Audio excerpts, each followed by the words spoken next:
రాజని అంతఃపురంలో కూర్చోలేదు, నీకోసం దిగొచ్చాడు ఆయన. గాడిదని ఎక్కువ గుర్రం ఎక్కి వస్తే నువ్వు ఎక్కడ భయపడతావు అని. వాస్తవంగా గాడిదని ఎందుకు ఎక్కువ వచ్చాడు తెలుసా? 2 పాయింట్స్ ఇక్కడ. గుర్రం అంటే పెళ్ళప్పుడు వాడతారు, గుర్రం అంటే యుద్ధానికి వాడతారు.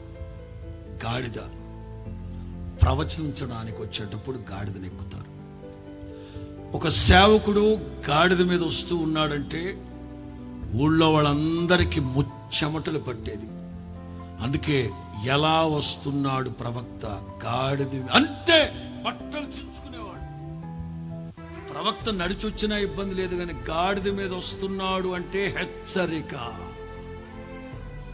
పలుమార్లు నా దేవుని వాక్యం నిన్ను ఆదరించాలని హక్కున చేర్చుకోవాలి. రెక్కల చాటున నిన్ను దాచాలని పదే పదే పదే పదే పదే పిలుస్తావు. కోడి తన రెక్కల క్రింద పిల్లల్ని దాచినట్లుగా దాచాలనుకుంది. పదే పదే తప్పించుకుని వెళ్ళిపోతున్నావు, పదే పదే చేజారి వెళ్ళిపోతున్నావు. జాగ్రత్త, రాబందులు కాచు కూర్చున్నాయి. జాగ్రత్త జాగ్రత్త.